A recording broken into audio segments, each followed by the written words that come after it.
Good morning and welcome to Morning Movie News, where god damn it, I really hurt my leg. I really hurt my leg. And that's why I've been a little slow getting these up yesterday and today, and just my coverage has been a little slower than usual because I'm actually in a considerable amount of pain.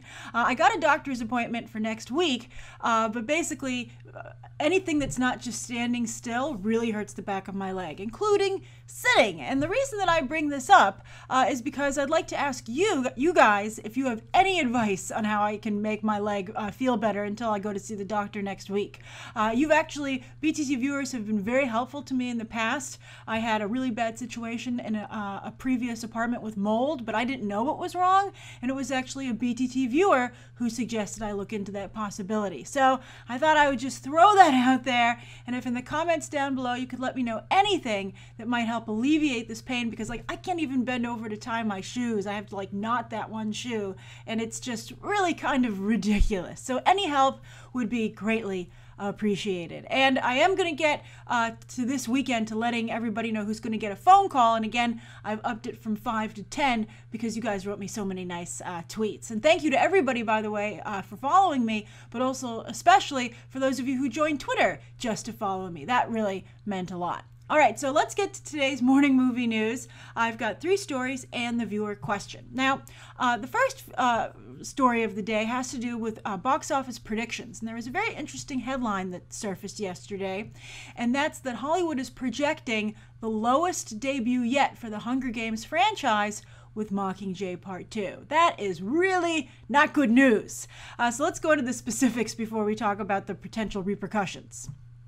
So right now, despite Mockingjay Part 2 being a big seller on Fandango, it's projected at opening at $121.5 million, which brings it in just below Mockingjay Part 1, which is currently the lowest debut for the franchise at $121.8.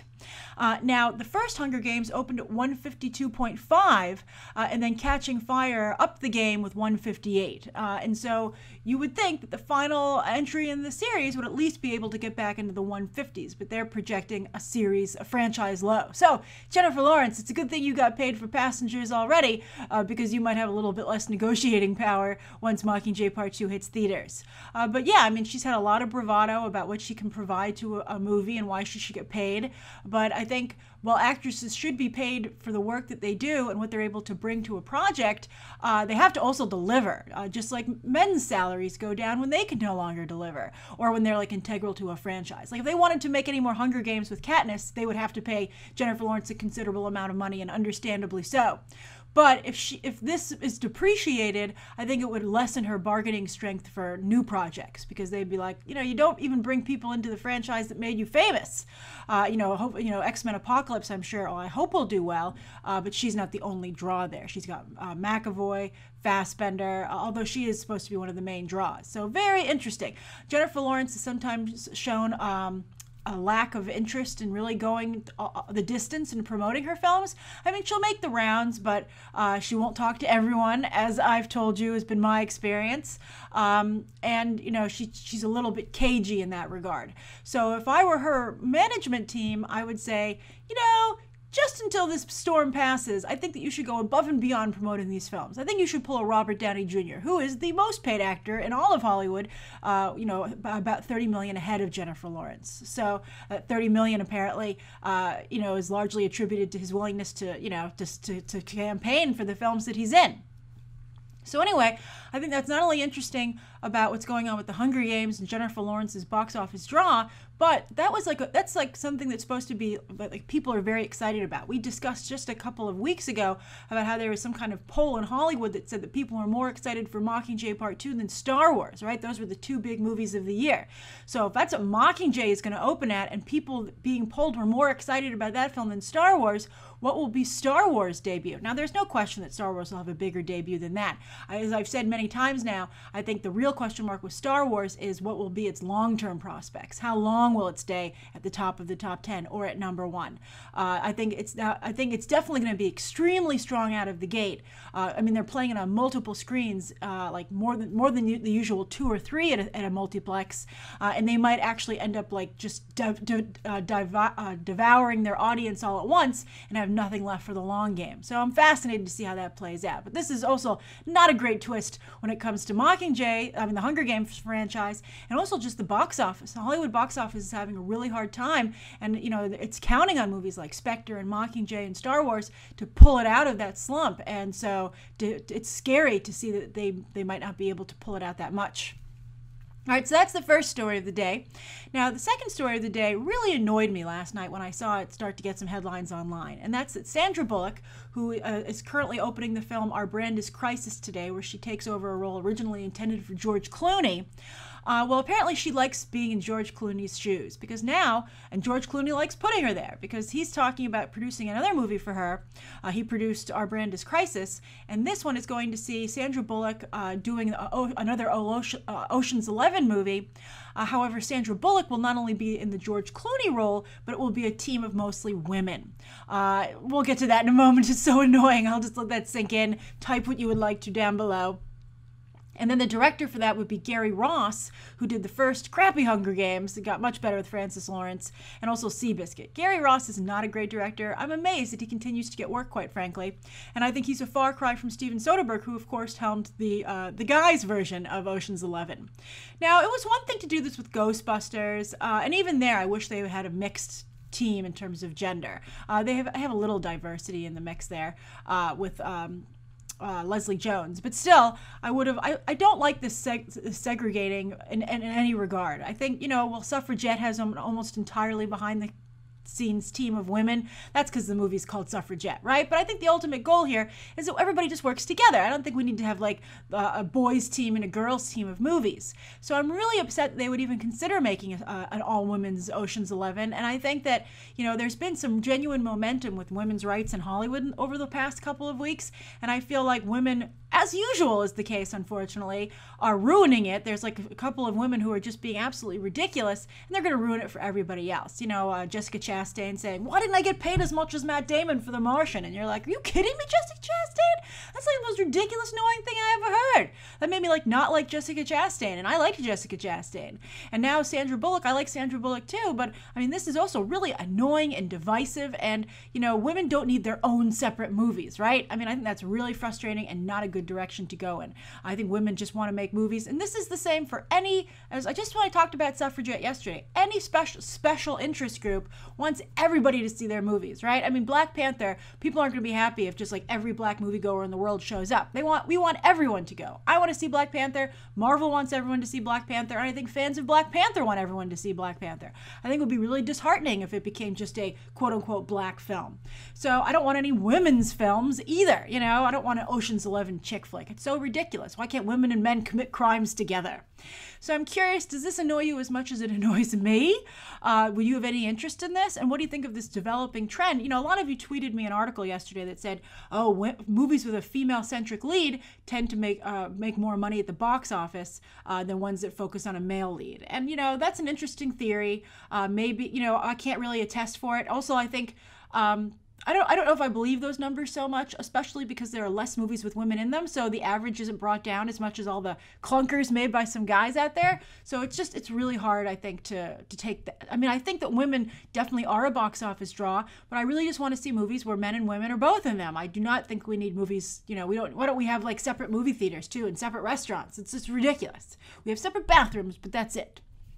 All right, so that's the second story of the day.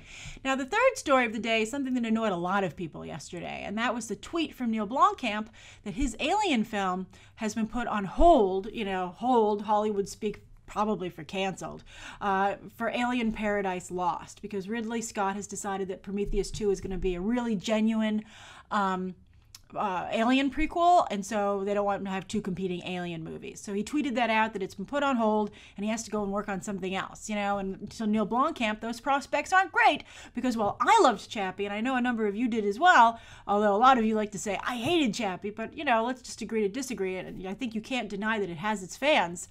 Chappie's a great movie, boy. I loved Chappie so much. But, you know, it did not do well, and there are a lot of detractors, and so it certainly didn't help Neil Blomkamp's career, which is unfortunate and quite tragic, I think. But anyway, he's in a really bad place, and Alien was going to save him. His Alien movie was going to save him, and he actually kind of cheated getting it by throwing Chappie under the bus, by not really campaigning for Chappie, and instead using that publicity time with journalists to plug it and to pitch his Alien movie, right? And be like, yeah, I made Chappie, but have you seen my Alien concept artwork? And then they were like, ooh, let's put that up on the web, because nobody cares about Chappie, unfortunately. And then he got the Alien movie that he was going to make with Sigourney Weaver, and you know, rumored to be Michael Biehn or whatever, the guy from Terminator and the original Alien. Or aliens. And they were like, oh, we're going to, you know, make this movie. It's going to be so awesome, but now it's not going to happen. And I think it's funny. You know, it's a sad funny. But, you know, I'd actually put this in the same category as Guillermo del Toro, who refuses to believe that Pacific Rim 2 is dead.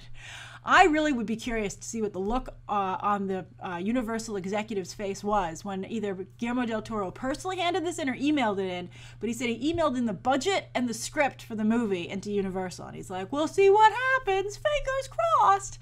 And it's like, wow, this is a level of denial that you could make a movie about Del Toro. I mean, like, Universal has said publicly, like in the Hollywood trades, that they're not making Pacific Rim 2, and they took it off their schedule. You know, they don't even have like some lofty date years in the future that they say Pacific Rim 2 is going to come out. That's how upset they are with Legendary, and they don't want to make this sequel. So the fact that Del Toro is tweeting about it and continuing, and I have to say, you know, it's a little bit like, you know, you have to see how these executives, you know, we're entering a brave new world when it comes to studio executives and the internets, right? They're like, I mean, I don't know. I mean, I think it's a tricky thing where you're like, man, am I going to just like not let, you know, people on the internet tell me how to do my job and pressure me into greenlighting a movie I don't believe in? But then at the end of the day, as I talked recently, I was like, well, I think they should have actually acquiesced on the whole Power Rangers fan film, because I think that looked a little bit better than the direction that they've ultimately gone in. But who knows? We'll see how that does. Maybe they have a great idea and we'll all be pleasantly surprised. But I'm just curious to what you think. Do you really think that these tweets can change a studio executive's mind? And well, it will in a lasting way. I mean, while the internet excitement for Neil Blomkamp's Alien got him the gig, it didn't keep it from being put on hold when Ridley Scott was like, you know, I'm going to make an Alien movie. Go away, Neil Blomkamp. It's just, you know, and fans are disappointed, and we'll see if that ends up affecting the box office. We'll see. Rebecca Ferguson is rumored to be in the new Alien Paradise Lost, you know, circling that project. Michael Fassbender will return. I think even though a lot of us were really disappointed with Prometheus, that'll be a hard movie to resist. All right, so that's the third story of the day. Now let's go on to the viewer question, which draws a little bit from yesterday's viewer question. We had a viewer from Pakistan, actually. You know, he had re-asked the question in the actual episode, and I was like, I answered it in this episode, and he was very nice, and he said, oh, I'm from Pakistan, sorry, didn't mean to pester you. And he said his English wasn't very good, and as I've said before, every time someone says their English isn't very good, their English is actually quite good. So you guys, you don't have to worry about it. Your English is excellent. So I did answer that question yesterday, so hello to Pakistan. I think it's awesome to have a viewer in Pakistan. Hello, we're talking movies with you. And then, so he asked about, you know, the difference in the length of production and pre-production schedules for movies versus TV. So Natalie kind of picked up on that, and Natalie Tran said, hello, Grace, I have a question. What are the strengths and weaknesses of a TV show compared to a movie in terms of story, character development, profit, and fan bases franchises? I'm only 14, but I love your work, and I'm inspired to become a filmmaker and actress and have learned so much from watching your shows every day. Keep up the great work, and thanks so much. Smiley face with heart eyes. Thank you, Natalie. I'm so honored to be able to inspire you at all in what you'd like to do with your life. I wish you the best of luck. Break a leg. And I think you have a really excellent question. I think that, you know, this is also, keep in mind that this is shifting. For a very long time, TV was the less cool job, right? So this is how it worked. If you wanted to be a movie star and make like, you know, like the big flashy paychecks and get to go to the Hollywood premieres and be on the cover of magazines, you know, that's what a movie star did, right? And so everybody wanted to be a movie star for that reason. And what TV was like a less cool gig. It didn't have the quite same level of celebrity, but it was a consistent job. It was something you could rely on. And if your show got to syndication, I think you have to have 5 seasons to get to syndication, which is why every time a show gets to season 5, they throw a little party. And it's really a party of, we're going to make so much money, because when the show has 5 seasons, it can go into syndication. And every time a show airs in syndication, that's like not in prime time, like TBS airs a lot of shows in syndication, everybody who's associated with the show gets a nice little paycheck. So basically, if your show gets into syndication, you have a source of income coming in for the rest of your life, right? So it's a fantastic place to be. And that's something that's really almost entirely, sometimes you get paychecks from the movies when they run on television, but it's not anywhere near the money that comes from being on TV, like especially in the 90s, like Seinfeld, Friends. Those people made a ridiculous amount of money and still make a ridiculous amount of money today. I think the only sitcom where they're making a lot of money would probably be The Big Bang Theory right now. And that's just because ratings have gone down with the proliferation of television channels and options to watch, right? You just can't command quite the same audience.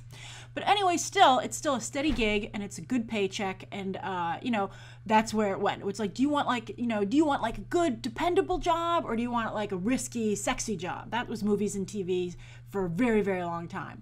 But with the change of the way people watch entertainment, TV has really stepped up its game, and especially with cable television basically making like 13-hour movies, it's become a little bit different, where suddenly TV is a sexy gig as well. So TV becomes not only still reliable, a good source of revenue, particularly with the capability of going into